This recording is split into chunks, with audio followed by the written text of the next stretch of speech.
छत्तीसगढ़ में national Ayush mission की बहुत सारी वैकेंसीज वापस से आई हुई हैं। तो बहुत सारे बच्चे मुझसे बार बार सवालात कर रहे हैं। हालांकि मैंने इसके ऊपर ऑलरेडी 2-4 वीडियोस बना रखी हैं। प्लीज़ आप उन वीडियोस को जाकर गो थ्रू हो लीजिए। मैं कोशिश करूंगा कि इस वीडियो के डिस्क्रिप्शन में उनके लिंक्स प्रॉपरली आप लोगों को प्रोवाइड कर पाऊँ, ताकि भटकना आप लोगों को ना पड़े उनको ढूंढने के लिए। तो सीट्स जो इंक्रीज़ की गई हैं या फिर कहा जाए नई वैकेंसीज आई हैं, उसके रिगार्डिंग बहुत से बच्चों के बहुत सारे डाउट्स हैं कि सर हमने पहले फॉर्म भर रखा है तो क्या वापस से मुझे फॉर्म भरना चाहिए, उससे कुछ बेनिफिट मिलेगा या क्या नुकसान होगा सर, मेरा पात्र अपात्र दोनों की लिस्ट में कैसे क्या होने वाला है। हालांकि मैंने बहुत से लोगों के रिप्लाई इसमें दिए हैं, पर बार बार मुझसे वही सवाल कर रहे हैं लोग। तो मैं ऑथेंटिक रूप से वापस से एक बार फिर आपको दिखलाता हूँ। बहुत ही कम समय लूंगा आप लोग को और इंपॉर्टेंट बातें आप लोग को बतला दूंगा। फिर डिसीजन आपका है, उसको आपको आगे अप्लाई करना है, लेना है नहीं लेना, वो आपका मन। तो जो पहले अभी हम बात करते हैं, जो पहले फॉर्म भर चुके हैं उनके बारे में हम यहाँ पे तुरंत बात करने वाले हैं। सबसे पहले देखिए, यहाँ पे हाईलाइटेड मैंने कर रखा है नोटिस को, आपको दिखलाई पड़ रहा होगा स्क्रीन पे, साइड पे लगा दूंगा मैं इसको, कि आवेदन क्रमांक सबसे पहला जो निकला था 954, जो कि 7 मार्च को निकली थी। उसके बाद था 3265 जो कि अगस्त में निकली थी, 2 अगस्त को। इन सब में आपने आवेदन किया है और अगर आप पात्र की लिस्ट में दिख रहे होंगे वहाँ पे किस है ना, तो आपको दोबारा फॉर्म भरने की बिल्कुल भी आवश्यकता नहीं है। ऐसे नहीं कि दोबारा आप फॉर्म भरेंगे तो एडिशनल बेनिफिट आपको कुछ मिल जाएगा।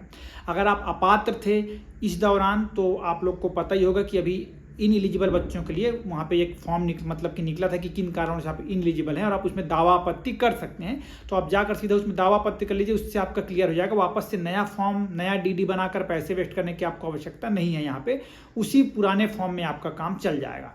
पर उस समय ऐसे बच्चे जो किन्हीं भी कारणों से, लाइक अगर उनका इंटर्नशिप कंप्लीशन अटक रहा हो, उनकी डिग्री अगर अटकी हुई हो, या फिर कोई स्पेसिफिक प्रकार का डॉक्यूमेंट उस समय अटका पड़ा रहा हो जो बियॉन्ड द डेट आ रहा था नोटिफिकेशन निकलने के बाद, क्योंकि नहीं चलता वो कोई भी डेट है ना, तो अगर ऐसी कुछ दिक्कतें आ रही थी तो आप नया फॉर्म, मतलब आप लोग जो ऐसे बच्चे हैं जो बचे हुए हैं, फ्रेश फॉर्म फिलअप कर सकते हैं और सभी की लिस्ट पर एक साथ ही निकलेगी। क्योंकि इसमें क्लियरली मेंशन कर दिया है ना कि 5 तारीख तक आपको फॉर्म भरने का इसमें समय दिया गया है। और ऊपर के लाइन पे ये लिख दिया इन्होंने कि पूर्व में जो अभ्यर्थी पात्र हैं उनको पुनः आवेदन की आवश्यकता नहीं है। तो दोनों को मर्ज कर ही एक साथ ही निकालेगा। ये तो क्लियर हो गया, इससे अलग अलग नहीं करेगा कि एक बार अभी फॉर्म भरा गया, एक बार बाद में फॉर्म भरा गया, निकालेगा पूरा एक साथ ही। तो उसमें घबराने की भी बात बिल्कुल नहीं है। और जो नया फॉर्म आप भरने वाले हैं तो उसके लिए आपको बाई हैंड नहीं जाना पड़ेगा, स्पीड पोस्ट से काम आपका बन जाएगा। बस कोई भी डॉक्यूमेंट्स आपको स्किप नहीं करने हैं भूल कर भी। ना तो आपको अपना साइन ठप्पा भूलना है, ना मतलब साइन सिग्नेचर्स अपने जो आपके हैं, ना तो कोई स्पेसिफिक डॉक्यूमेंट, खास करके इंटर्नशिप कंप्लीशन सर्टिफिकेट वो लगाना ही लगाना है। वही मोस्टली गलती है बच्चों की, है ना। और अगर आप दावापत्ति वाला फॉर्म भर रहे हैं, आपने पहले ही फॉर्म भरा था, आपका लिस्ट अपात्र की श्रेणी में है और दावापत्ति में आप फॉर्म भर रहे हैं, तो मेरी सलाह है कि आप बाई हैंड जाकर वहाँ पे इस चीज़ को करिए। वो ज़्यादा इफेक्टिवली काम करेगा आपके लिए, ठीक, वो मुझे ऐसा लग रहा। तो ये आप एक दूसरा काम आप ये कर सकते हैं। तीसरा काम एक और जो बच्चे जानना चाह रहे हैं ज़्यादा कि सर मेरा नाम पात्र की लिस्ट में भी है और अपात्र की लिस्ट में भी है, क्योंकि आपने 2 बार फॉर्म भर रखा है। क्योंकि पहले कम सीट्स निकली थी, फिर बाद में और बढ़ गई, तो फिर 2 बार फॉर्म आप भर दिए, 2 बार पैसे नुकसान हो गए आपके। तो सिंपली मैं आपको बतला दूं, अगर आपका नाम पात्र की लिस्ट में भी है, अपात्र की लिस्ट में भी है, तो आपको दावापत्ति करने की आवश्यकता नहीं है। पात्र वाली लिस्ट में जो आपका आवक जावक नंबर है उसके बेसिस पे ही आप अपना आगे का काम बना सकते हैं, उसमें काम आपका चल जाएगा। अपात्र है तो उसको जाकर वापस से दावापत्ति करने की आवश्यकता आपको महसूस नहीं होगी, मतलब आपको नहीं करना चाहिए, मेरी सलाह ये है। तीसरी बात, बच्चे पूछे सर इंटरव्यू की तैयारी कैसे करें।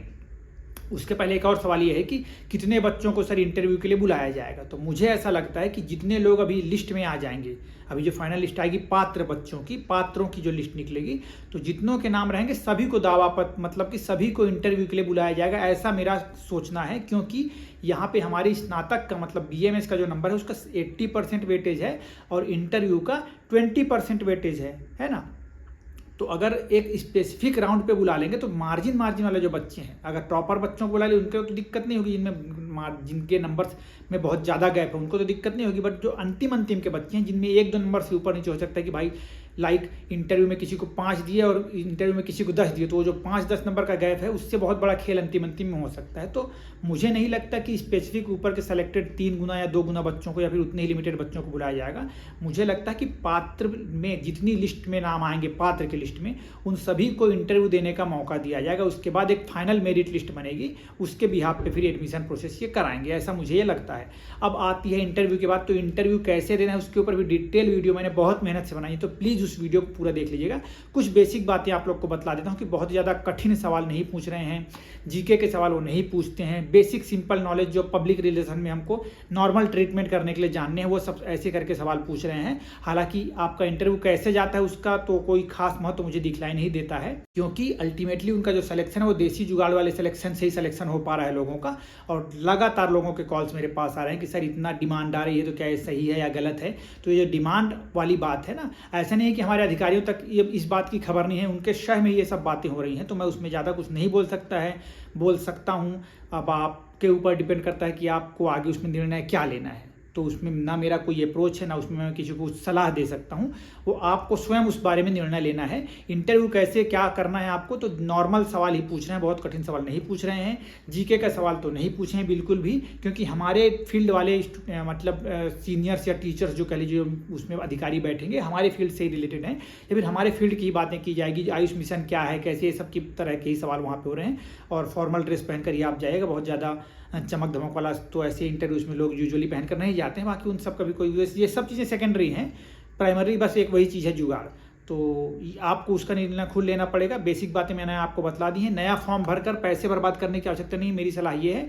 अब आपको ऐसा लगता है कि ये संविदा पोस्ट में आप अच्छे टिक पाएंगे, आप कुछ अच्छा कर सकते हैं, तो बिल्कुल आप इसको ज्वाइन करिए।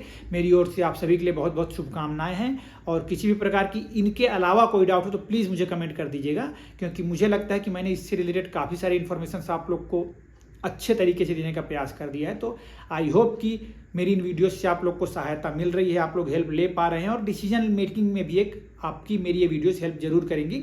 Stay connected for such helpful videos. Thank you so much.